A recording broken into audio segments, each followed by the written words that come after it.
So in the previous videos, I talked about a Welcome to Wrath and Arcane Rising collection that I purchased right there. It previously was there, and now I put it there on the desk. And today's video, I'm just going to go over just sorting the cards. I've talked about the transaction as a whole at first, then I, delved into the auditing type thing that I rarely do, but it's very important with big types of collection purchases that you do. And yeah, I got it all set up here. So basically my end goal here is to put all of this stuff into two separate piles. Welcome to Wrath and Arcane Rising. Separate it here and there into different boxes. And then after that, I'm going to take those boxes and put them in bins like this. So if you've noticed, around my room in the past, I had bulk stored in these bins. These are two filled bins to the brim of Welcome to Wrath Alpha Edition. And then I think that one's like halfway full, so we'll see what goes on there. And that corner over there is my the Arcane and Crew and just a random amount of stuff over there. But yeah, man, I hope this is an interesting video for people to watch. It's gonna be very just chill and relaxed. Again, I'm just doing what we all love in this hobby, man, is sorting through cards and having a good time. I'm definitely gonna be doing some sniffing here today. Just putting this on the sky cam right here.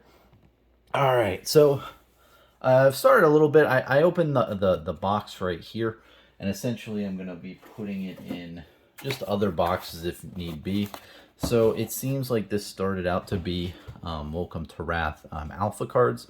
It was really cool, man. Like, a lot of these are in great condition, and basically I did this purchase, I think, around a couple months ago, and the transaction went really well. I recorded my first two videos and talked a lot about just the whole, buying experience in general. This card's got a little ding, but that's really nothing compared to, overall, a lot of these are just really unplayed. Just really nice cards, and looks like these are all rare, so I might try to keep them separate when I'm organizing. And, it took me the longest time to separate my cards out from Welcome to Wrath and Arcane Rising. I mean, I just didn't have too much space in my previous place, so it was kind of hard to do. But man, it is so nice having everything separated, because now I know where everything is. Like Welcome to Wrath, Alpha, I have, 3 bins, and I go to those 3 bins if I want to look at Alpha bulk. Same with Arcane Rising and Crucible War. I have bins for each thing. Oh man, look at this. We got a Drone of Brutality. It's pretty sick.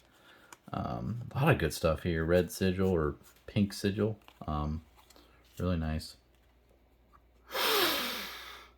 That subtle hint, man. It's really good. There's something different about the smell with Welcome to Wrath Alpha. It's one of a kind. It's just, you don't have it on any other set.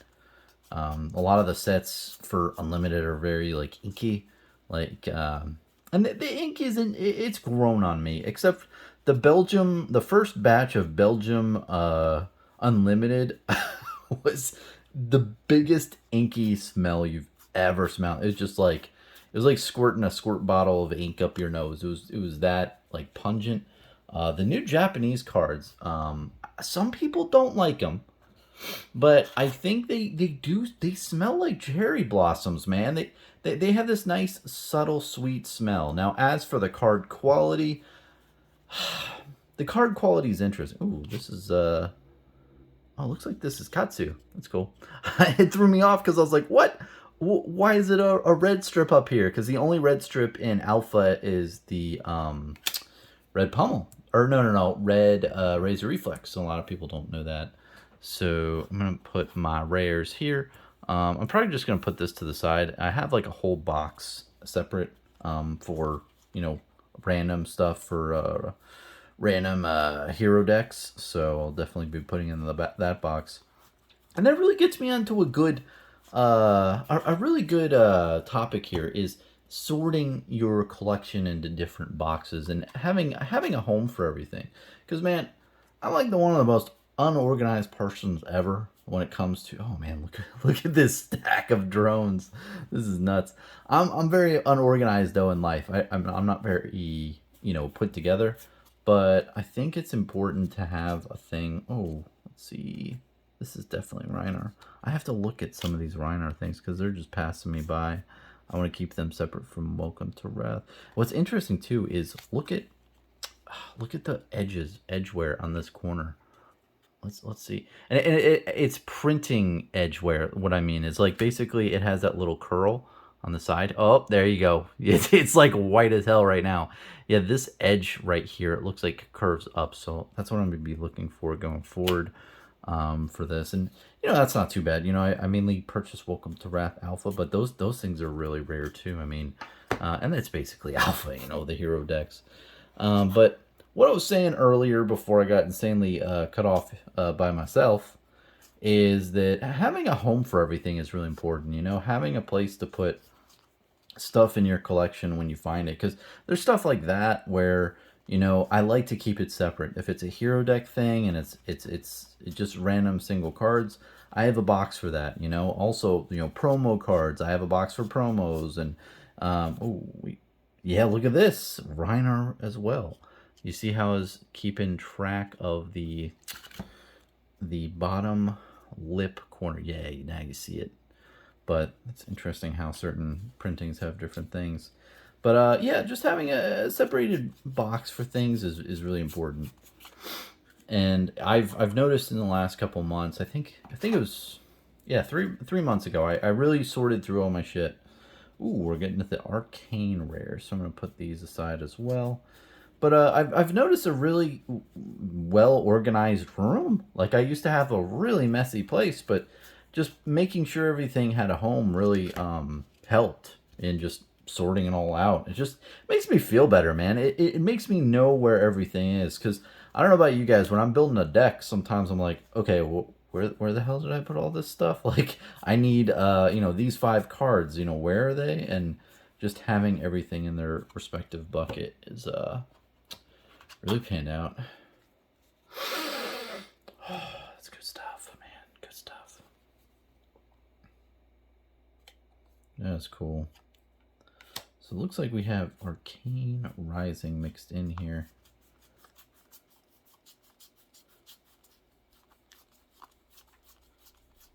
It's just, whoa. Oh, look at that. It's a foil card. Rainbow foil. That is nice. Probably see a good amount of stuff like that.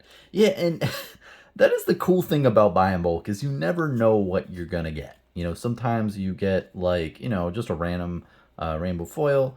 Other times you could get like, you know, a cold foil. I've gotten into a bulk collection before. It was only like a cold foil common from Welcome to Wrath, but even still, you know, that's money. I mean, that pretty much paid for the collection that I purchased back in the day, just getting that one, you know, random cold foil, which is pretty cool.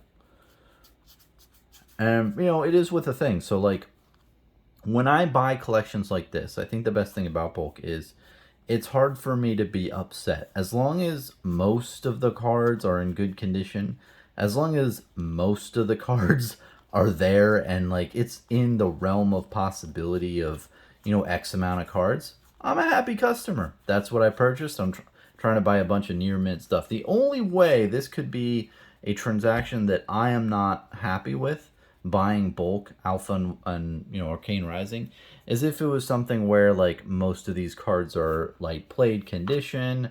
There was some seepage in the shipping and the cards are all kind of, you know, smell weird, or maybe they came from like a house that was, you know, smoking environment. You know, you have these types of situations where, you know, can those things happen? Yes. But normally it's just one guy, or most likely, in most cases, it's one store opening an F ton of product that just wants to get a big box of cards out of their store. And in those cases, you know, they reach out or I reach out and work out a deal, and, you know, cards come in this quality. It's rarely have I ever had a problem.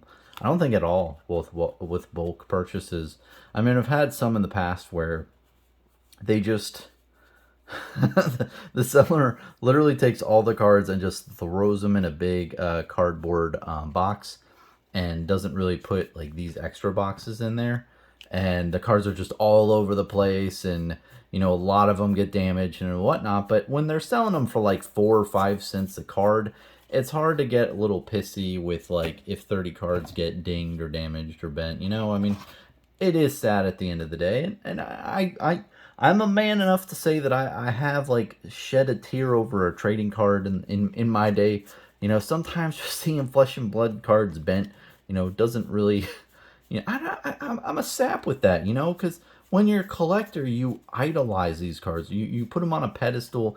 You make them be really grandiose in a way. So, seeing them hurt in any way is not fun. So, yeah, it's cool. I got that foil. That's pretty nice. It's a good thing to see.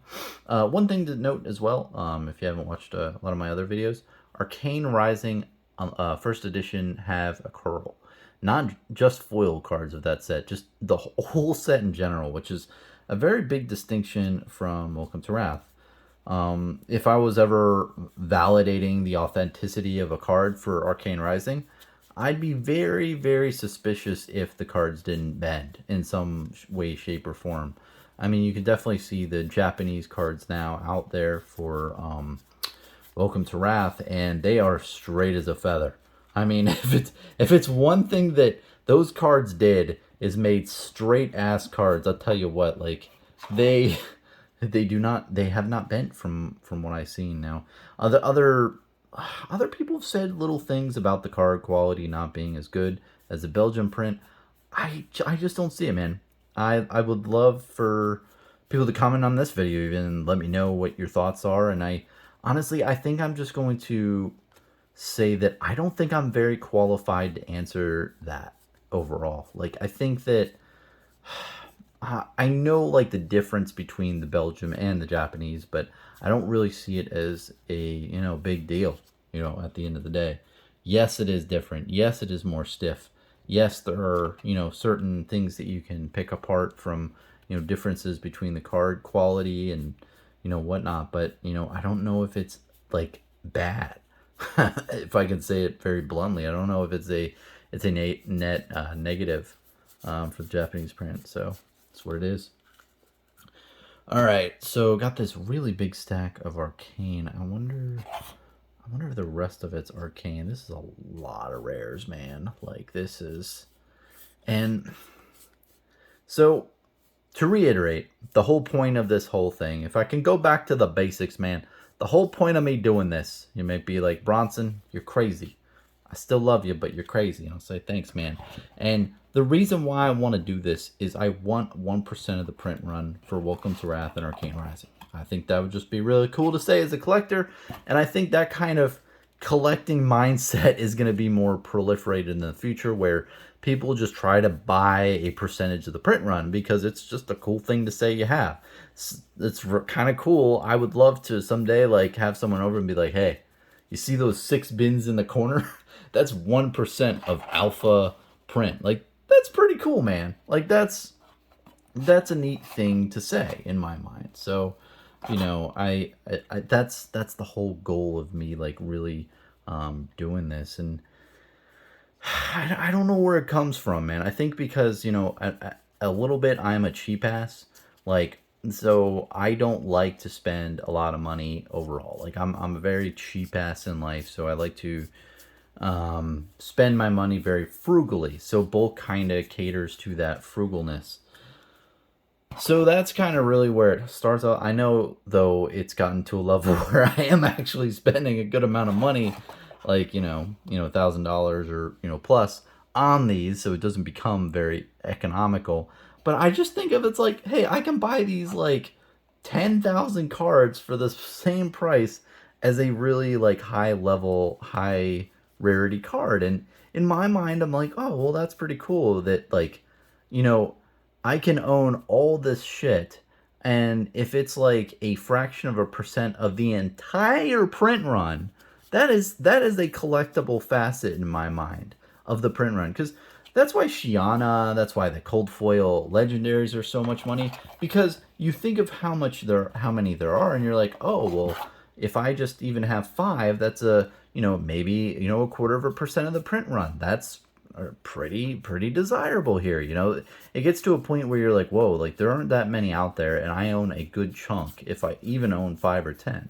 And that's kind of essentially the same thing with bulk. Is if you own an F ton, if you own a ton like this, then it's like you own a percent of the print run of everything, not just that card. And I think that's what's a really interesting way of thinking about bulk buying.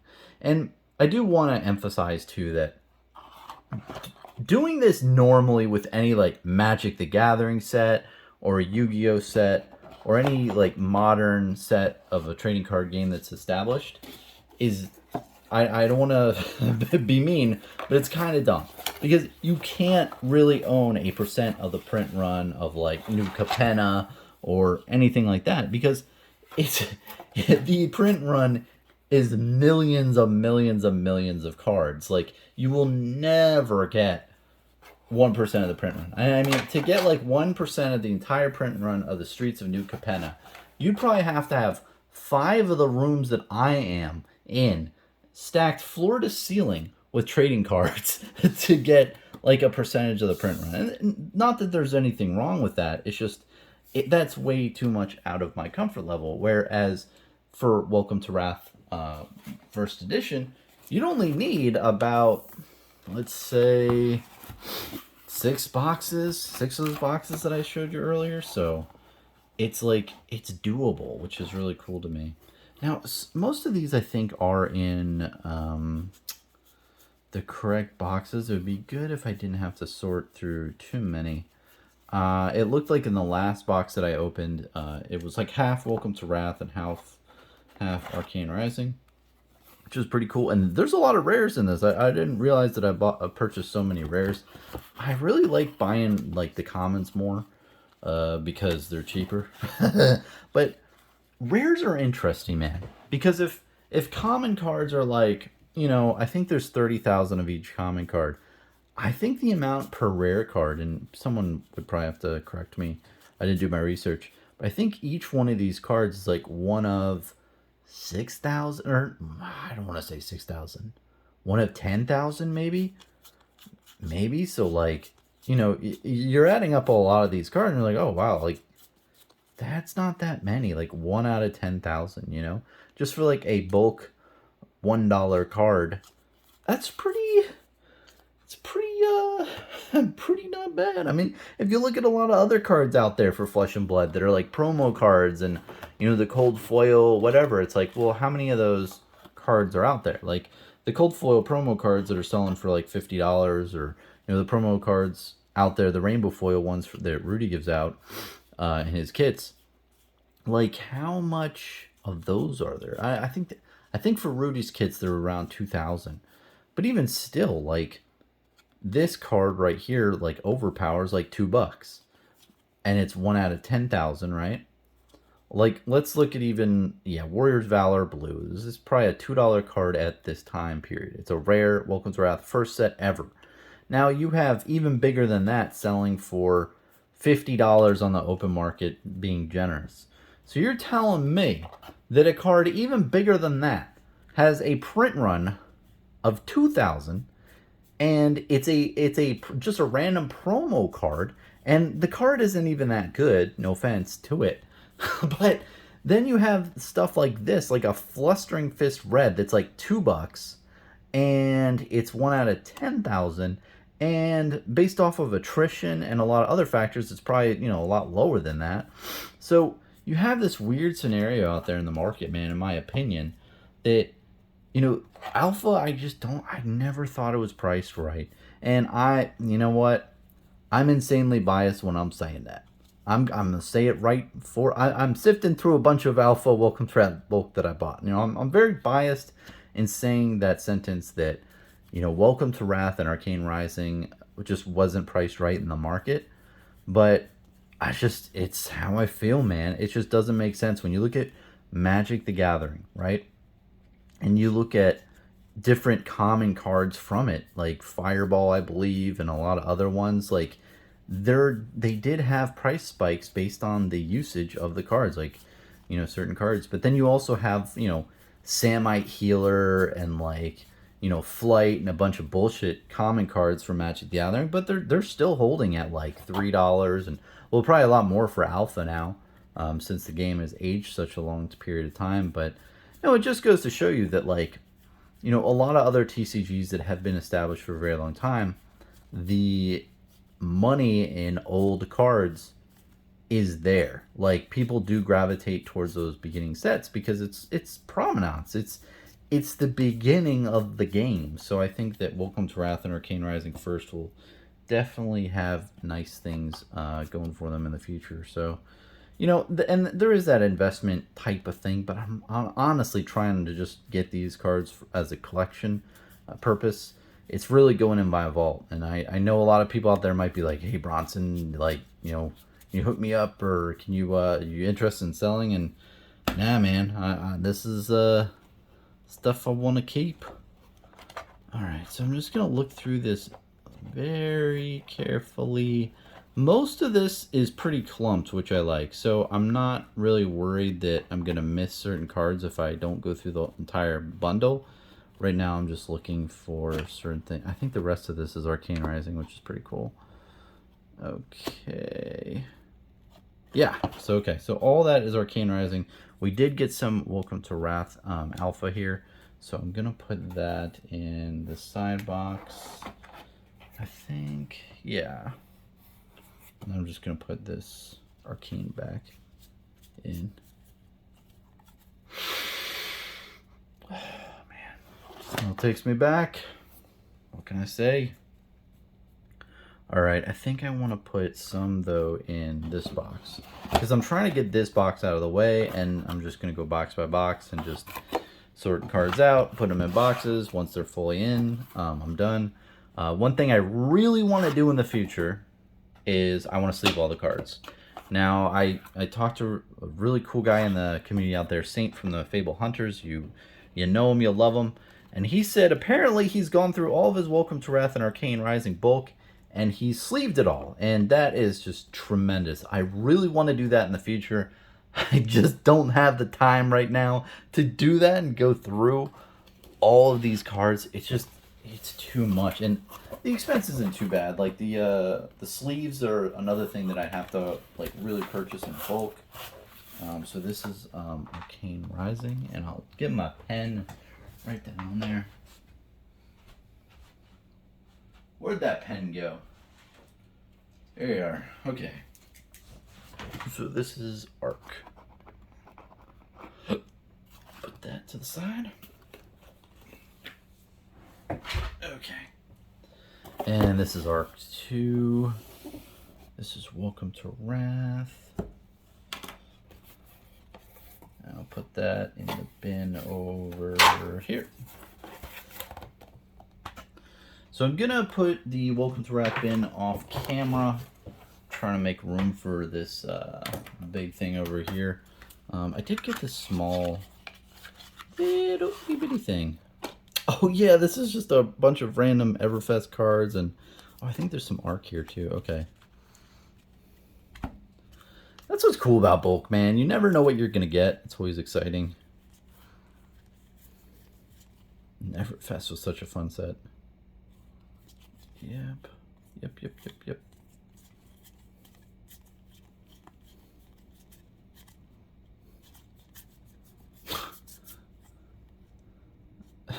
What? It's like, it's Everfest, but then it's like, oh, okay, it's Crew Unlimited. Okay. Very interesting. Oh, man. This, I think, out of all the artwork in Everfest, though, man, I just feel like this just doesn't really fit the whole vibe of Flesh and Blood, if I'm being very honest and critical of the whole set overall. These cards, though, are really sick. Like, I do like that type of artwork in general. It's just, it's very different from a Flesh and Blood card. So I'm going to put those to the side just as random cards. And I also have a bin for that, just random bulk that I get. This is Arcane, so I'm going to be putting in the Arcane box. never to be seen again. Locked away for years in Bronson's vault, man. What a time.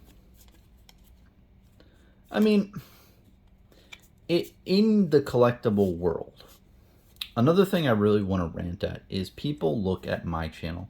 People look at other channels like Red Zone Rogue or Louie or, you know, the big dogs like Steven over at, oh God, this is going to kill me. DM Armada. I know you, man. And they see people with big collections and all this stuff, and they're like, man, why don't I have that? Or, you know, wouldn't it be nice to have all the stuff that that person has? And, you know, that's insane how much stuff that they have. And it is, you know, it is crazy how much a man or woman can really accumulate over their lifetime. But, you know, the point I want to make here in this ramblings is that it takes a good amount of time to accumulate a good amount of collection. Like, I didn't just phone up like 5 people and say, hey, I want all of your Alpha bulk. No, it took me years. It took me years to reach out to people, you know, over the years when they're willing to sell. Sometimes it just isn't on the market at a certain period of time. And it takes a long period of time. And this is, you know, another example of that where, you know, I really wasn't actively searching out there for bulk, but someone reached out and said, hey man, I got some bulk and really want to do a deal and like what you're doing and I want to be part of the journey. And I said, sounds good, man. Let's work something out. So, you know, you really gotta have a journey in life is my big point. That's what I'm trying to make here, is that things happen over time and people really want to rush it. People just want that instant collection, that instant, I don't want to say gratification, but it is gratification in a way. They just want that instant, like, I want to be, you know, having it all at once. But it's nice to have a little hunt over time. And a really good, like, example of this is the whole LGS promo line. I've made a couple videos in the past about the LGS promo string. It's a promo collection in Flesh and Blood. And I've really enjoyed that. Like, every 2 or 3 months, I buy a couple more cards to it, and I add to the collection and build it over time. I think right now they're at LGS promo, I don't know, like 100 or 105 or something. And it's just nice. Like, every couple months, I buy 5 cards, and I put them in, and, you know, I just slowly build it over time. And that's what I'm trying to say, man. It's nice to slowly build stuff over time. Slowly build the collections that you see over time, you know.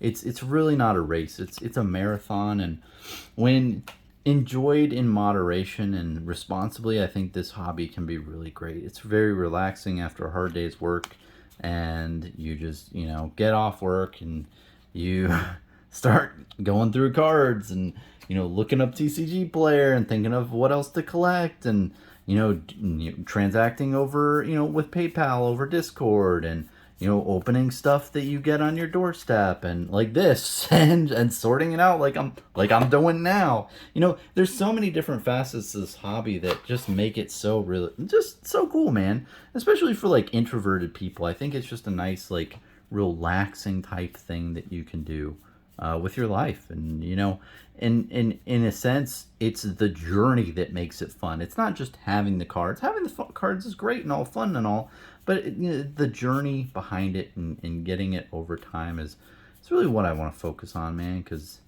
there's a lot to it, let me tell you. You know, there's so many ups and downs, and it's cool to reminisce, like, in the past. And, you know, I can't believe how many times, like, the public perception of Flesh and Blood has flipped. Like, back in the day, everyone thought it was, you know, a scam and no one really played the game. And the whole concept behind the whole meme of Flesh and Blood, ironically, was nobody plays the game. And the funny, like, ironic part about that is there's really, really damn good gameplay in Flesh and Blood, and people do actually play the game, and, you know, people finally shut up, which is great. Like, I'm glad on that standpoint. People have, like, said, okay, Whoops, my bad. And there's now crickets out there, and nobody who said that in the past really wants to step forward and say, hey, I still believe that. They're like, oh, gulp. Guess I called that one wrong. And it's funny how that is, in life. And back in the day, all these cards were really expensive. You had these tournament decks because of the cold foil cards in them. They were really expensive at the time, to make competitive decks. Way more expensive than they are now. And I had a criticism about that. I did think it had to be updated. But, overall, my point of this is now, if you look at the secondary market, people are complaining about the exact opposite thing.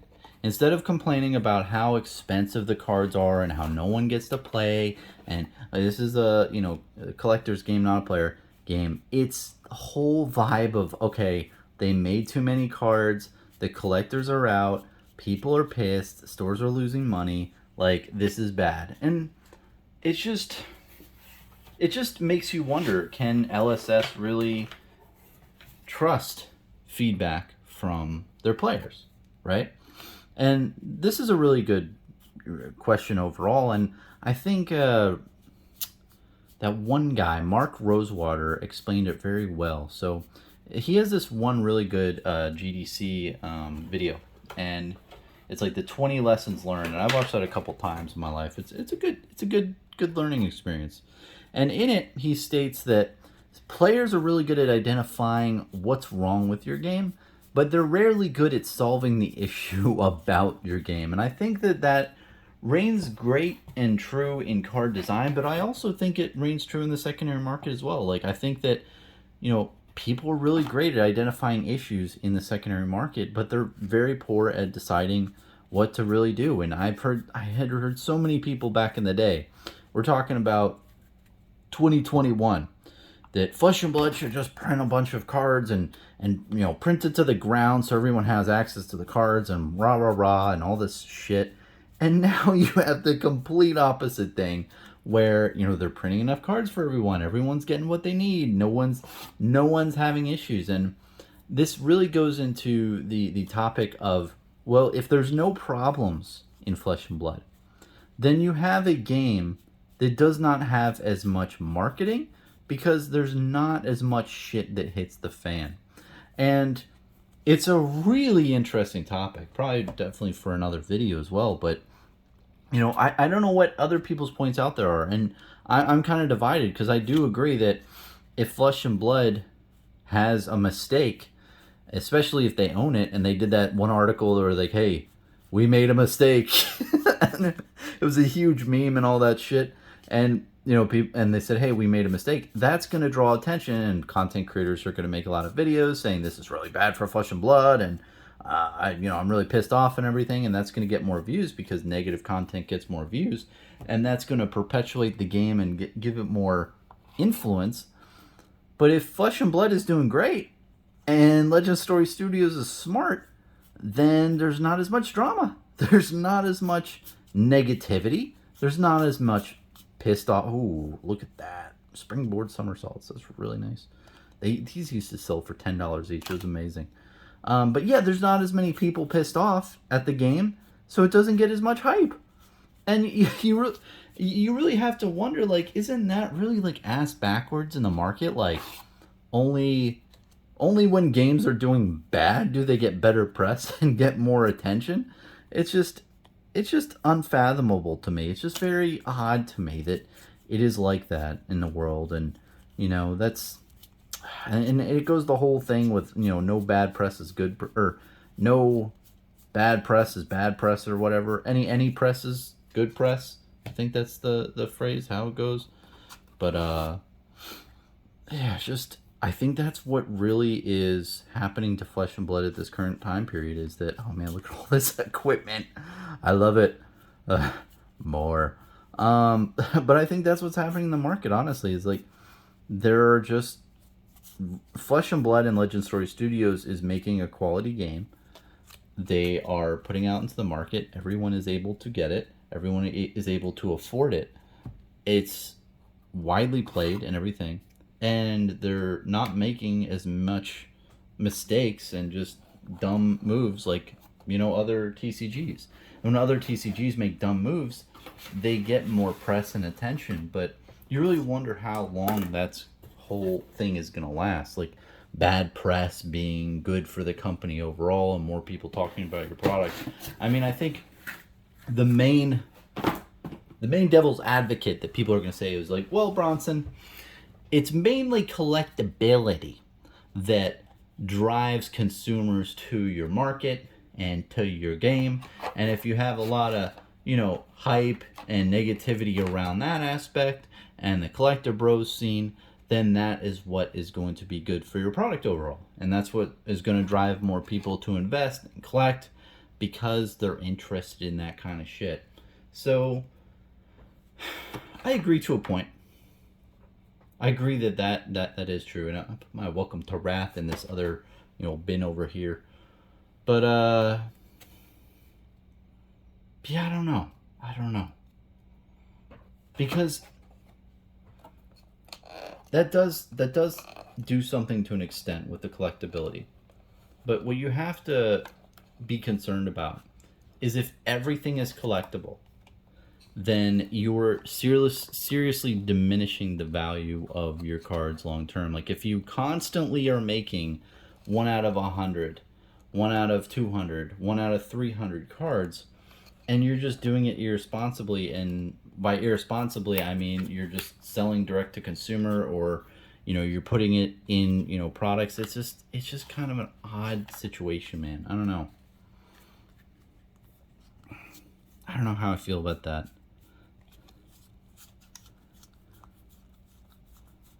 Oh man.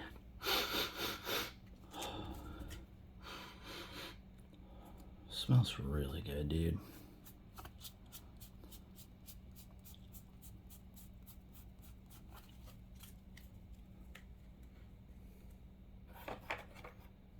Thing I'm really excited though, man, is buyouts. I'm interested in when people do buyouts on this shit. Like, if someone buys out, pink head jabs or something, or runs up the price, because there's that whole mindset of investors who do the buyouts. And I was talking to a really good friend recently who's in the investment area, Flesh and Blood. And he was telling me, he said, yo, Bronson, the best fucking feeling in this game, in investing, in TCGs, is when you buy out a card for, let's say, $2. It goes to 20, and then you sell, like, let's say you buy, like, 100 cards, and your cost basis average is $2 a card, and you run that shit up to $20. And then you sell, like, 5 copies or 10 copies, and you made all your money back, and you got that card as well. You got many more copies like that. That is like the best feeling. And I agree. I agree 100% with what he said. And I have not seen to this date that many people do that in the world of Flesh and Blood. And that really is shocking to me.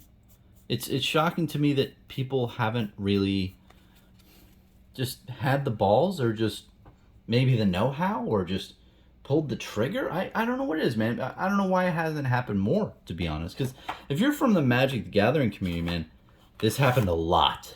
There's buyouts a lot in Magic the Gathering. It happened all the time. People would just buy shit out and then tell their friends, and their friends would buy the copies too and run up a price of a card. And it's happening even now. So I'm just surprised it hasn't happened more in Flesh and Blood. And I think the problem is there's not too many markets to really, utilize that. A lot of people are still focused on the newly printed cards. They're, looking at Uprising now. They're not looking as much to the past. But even still, I can tell you that I have bought out a couple of Welcome to Wrath Alpha cards on TCG Player. And it's interesting how the price stick. Like, in early 2021, I purchased most of the Fate Foreseen Reds on the TCG Player market. My cost basis might have been $5 to $7 per card. Maybe $5, or maybe it was even lower. Maybe it was $3 a card. It was something pretty, you know, not too bad. Ooh, I think I have a Reinhardt deck in here. But what I noticed is no one contested that price. No one tried to come in and really undercut me for the most part. It was nuts, man. It stuck, and I quickly sold, I think, I want to say like at least 3 copies for like $15 each. And when I saw that order, and I was like, oh shit, I just bought these for like, you know, $3 or $4 each, and I'm selling it like all these for like $45. And I think I almost covered my cost basis of that buyout. And overall, the depth of the cards for Fate Foreseen Red were very small. I mean, we're talking like, you know, 20 cards max or something. There weren't that many. So it was very easy to do the buyout. And not only that, people just don't have these cards. And I've been saying that for a very long time. And I stick by that less than 100 people own 95% of the print run.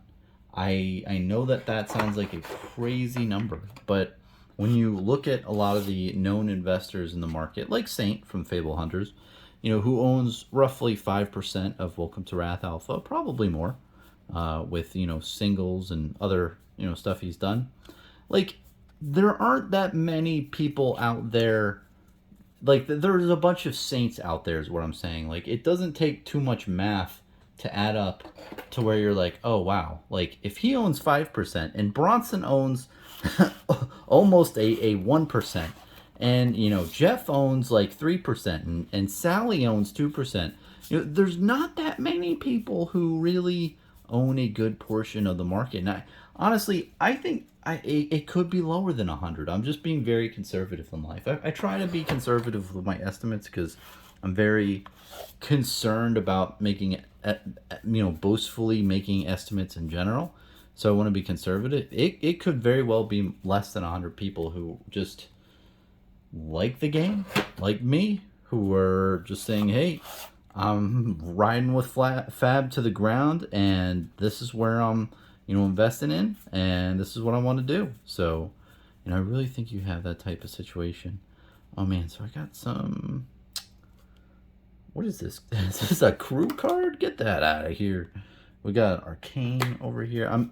Mainly this has been Welcome to Wrath. I'm trying to filter out other shit. Now I noticed, okay, so there's some crew cards here, so I want to get those out.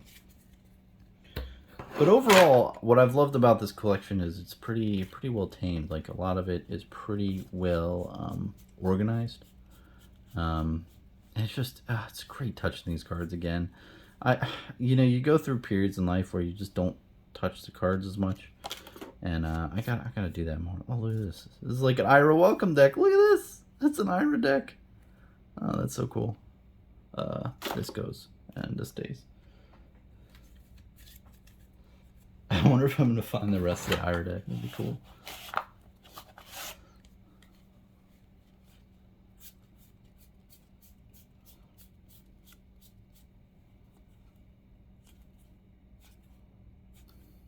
Wow. This is crazy to think, man, how time flies. Like, this shit came out 2018. No, the Ira Welcome deck, right? So 2019 is when Welcome to Wrath. October, I believe 10th, 2019. Time just flies. And it's nice, you know, it's nice to see where things went and see how things are going, and how all the people in the community, you know, time flies, but it's when I talk to them, it's like, not, you know, time is still back in 2019 when everyone wanted this game to succeed and wanted it to go up in value, or in 2020, I mean, and, you know, people were just fighting for it and trying to get a little TCG off the ground, and, you know, we were all very hopeful back in the day. We're all very, like, you know, itching to get Flesh and Blood in the mainstream, and it's just, it's kind of eerie how well it played out, to be honest. Like, and I know that sounds crazy coming from, you know, 2022 mentality where Flesh and Blood is just, like, on fire overall. But in a sense, it's just, you had to be there, man. Like, no one thought that the game was going to be as big as it is right now this fast. Like, I think a lot of people out there realized that there was something with Flesh and Blood, that it was something that had legs. You know, you heard that a lot in the community. People were like, okay, this game has legs. This is going far. This is really cool. I want to get in on this. But there's a lot of people who just, you know, they didn't. The community was just so mixed. Like, you had some people who genuinely were like that, but then you had constantly people saying, you know what, I've spent $500 on the game. I had a lot of fun. These cards have gone up in value, and I just want to cash out, and I want to get the money, and I want to bolt. And I totally understand that, man. You know, and you know, out of all the hobbies that you can have in life, Flesh and Blood is pretty expensive. I mean, when compared to video games or a couple other mediums. So, you know, I totally understand that aspect. But you just had a lot more of that out there in the market, of people who were like thinking that the game would fail, thinking that this game would just totally die out, and they'd have a bunch of cards that aren't worth anything because the game just died. They were worried that the continuity of the game was in peril, and that it just wasn't going to be around anymore. So it's just really nice time period we're in now, where people just know that it's going to succeed. People know that, yes, it may never be in the big 3, big 4, big 5, I don't give a shit, like one of those big games, but it's going to stay around for a very long time because of the management of the company and how they conduct themselves. You know, like, they always do the right thing. They need to communicate a little better, I'll say. I'll be a little bit critical here. They have been communicating a lot better on the FAB TCG site, which I like. They've been putting a lot more articles out there, which I do really appreciate. But they're just, when you analyze the company overall, they're just constantly pumping out really great sets. Like, Uprising was just amazing. Like, they didn't just make an alpha and a beta, you know, Welcome to Wrath and Arcade Rising. They made, you know, all these sets after that. They've been around for a while. We've heard James White talk about different things. We've seen the game mature overall. So all of us know that it's going to last for a pretty damn long period of time. And that's just reassuring, honestly. It's really reassuring, especially as someone who's collecting and investing in a game, because back in the day you didn't have that. And, you know, it's hard to explain really, you know, the origins of this. You know, before Channel Fireball and TCG Player got on board, it was a crazy world, man. And, you know, what still haunts me to this day, I know it's pretty late into this video, but Rudy from Alpha Investments, love the guy. I don't think people are really putting their calculator brains in action and really listening to when he says he's been in this game for, like, I think 4 years, he said, or since 2018. What you have to notice is that the Ira Welcome deck came out in 2018. In the Ira Welcome deck, there are 12 fucking cards. There's Ira, there's the Sword, and then there's 30 cards that are comprised of 3 of each of 10 cards. So that's 12 cards. And out of those 12 cards, for some reason, Rudy, the man, the myth, the legend, he realized that this was a good game. Now, picture this. You're in 2018. You have a large YouTube presence, and you decide to work with Legend Story Studios, who is a new game company who literally only has 12 cards printed, and they send you it and say, hey, this is our game. What do you think? That's impressive. And I don't think people have really comprehended that or really thought about it in depth of, like, whoa, like, he really did get in from the very, very, very beginning of this game. And people can say, like, okay, he made money off of it and whatnot, or he was just in it for the money, or they can say all these things, but he must have believed in the game from the very early stages and offered, little tidbits of advice or little tidbits of information or things to, tell James White of, or, we really don't know what has happened in the background and what strings he pulled for, the company overall and what he did. Because, I just think that full story is yet to be revealed. And maybe that's, maybe I'm going to conspiracy theory zone and, maybe I'm overthinking things. But, for instance, if Rudy said, oh, I got into the game in, November 2019 when the Alpha Welcome to Wrath booster box was out, I opened the product. The product was good. I was impressed. And I wanted to support them from then going on in November 2019. That makes sense. That story makes sense to Bronson. Because I think, okay, the man opened a box. The man liked the cards, which I can understand. And the man wanted to support it because he thought, shit was good. Okay. But you're telling me that most likely in December 2018 or even March 2019, like before Welcome to Wrath, that James White called Rudy up on the telly or whatever and said, hey, like, here's the Ira welcome deck. What do you think? It's just kind of mind-boggling.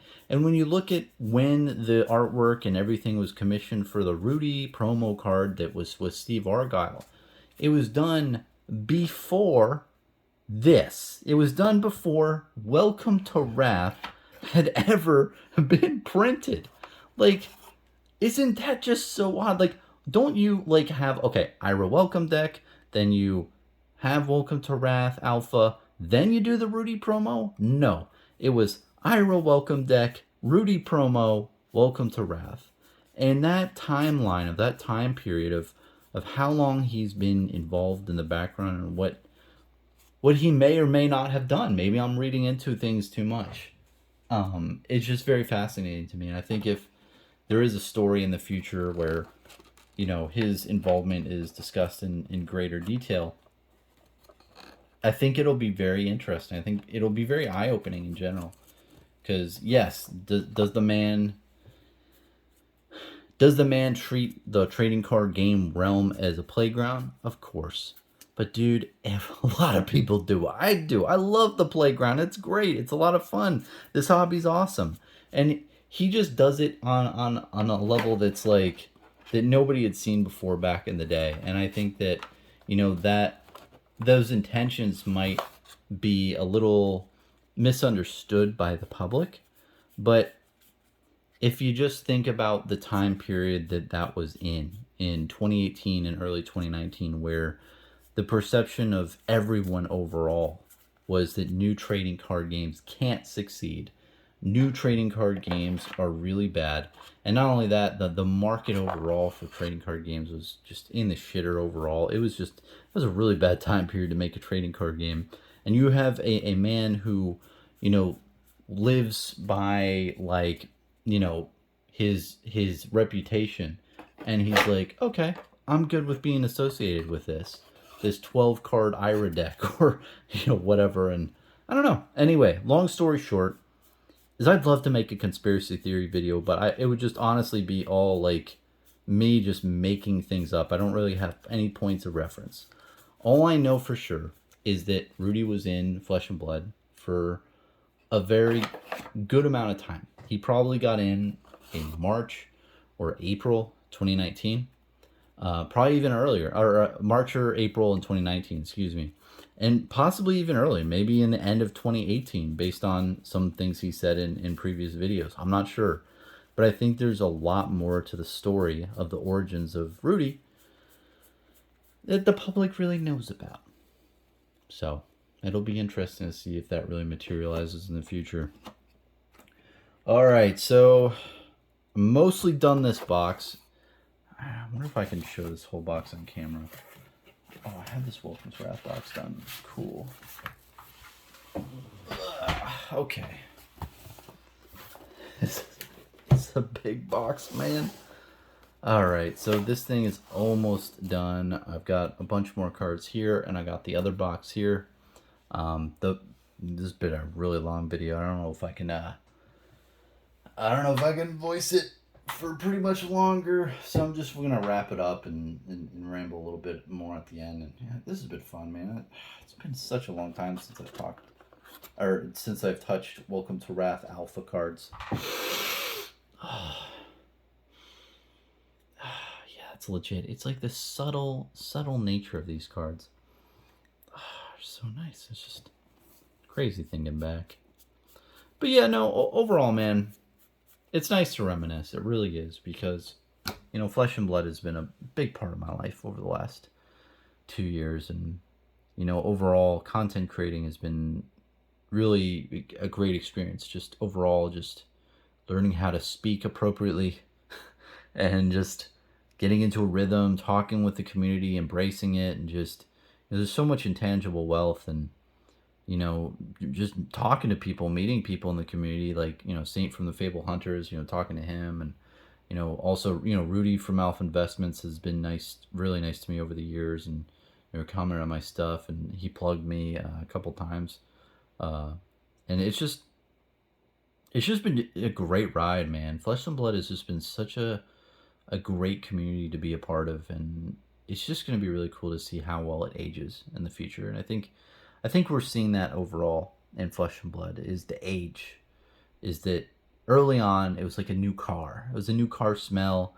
You know, it was a new baby out there. But what we're seeing is, you know, there are little scratches and dents on the car. You know, we're seeing, you know, age wear on the game, and what Flesh and Blood as an older game looks like. And over time, it's not good or bad. It just is what it is. And it's going to give birth to a bunch of new things. Like, I think that people will start doing buyouts in the future. I think people will focus more on the older cards, like Welcome to Wrath and Arcane Rising, you know, Alpha. I think people will, like, develop new things where they're trying to, like, get graded PSA 10 of a whole set or something. And, you know, these things do occur once sets mature, or once the game matures past a certain point in time, and people, you know, start collecting, you know, stuff. And I really hope to see other collectors in the future come out and, you know, start collecting the game and having fun with it, because it's a lot of fun. You know, it's a great game overall. And I think that it'll be really cool to see the future with all the new stuff. I mean, especially PvE, and just whatever Legend Story Studios creates next, man. But I appreciate you watching this far in the video. I know this has been we're at the 57-minute mark, so it's much appreciated. I think I'm gonna wrap it up here. I just want to show more of the room a little bit. So going out a little bit. So this is the box that I was just going through, and I have these side boxes right here and right here. And these boxes right here, the smaller ones, are ones that really fit into these bins. I've been putting the amount of total cards that I have. So if I have like certain, like this might have 800, and I'm doing 7 times 800 is 8,400. Then some I have the smaller boxes for 660. So that's, you know, 660 times 3, and I might have done a little bit bad math there. And then this is like the total amount for this whole, you know, bin. And I have that on my bins just to kind of like, you know, track the total amount. So I think I'll make a fourth and final video really going over that. But this is kind of like the high level view of what I'm working with. I mean, the only stuff I have to do after this, I'll do this off camera, is this box right here. And I'm expecting a lot more Arcane Rising in this thing. We had a lot more Welcome to Wrath, I believe, in that box, so expecting a lot more Arcane in this. But yeah, no, just fun going through and rambling on. I think I've hit every topic in Flesh and Blood at this point, so probably gonna, you know, cut it off here. But yeah, man, again, I just want to give a huge shout out to the individual who, you know, sold me this collection. Just really honored and privileged to, you know, showcase it, and also, you know, be along with the journey of me going to 1%. Just wrapping it up, and I'll probably discuss this in a bit. It's probably going to take me a lot longer to finish out the whole collection. It's probably going to take me, 5 or 7 years to, slowly accumulate over time the rest of the 1%. I'll definitely follow up and say like how much, percent. I think I'm at like 0.7%, which is not bad, man. That's really close. The total amount that I want. But yeah, no, that's it, man. I hope you've enjoyed, and overall, that's what I was talking about earlier. It's fun to accumulate things over time and have a nice collection like this, and just build it over time. Put it in the vault. Wait a couple months, buy more cards, sort them, put them in boxes and bins, put them in the vault. Rinse and repeat. Sell cards here and there. Just really enjoy the hobby, and just yeah, really liking it. So that's about it. Thanks for watching, man. Peace.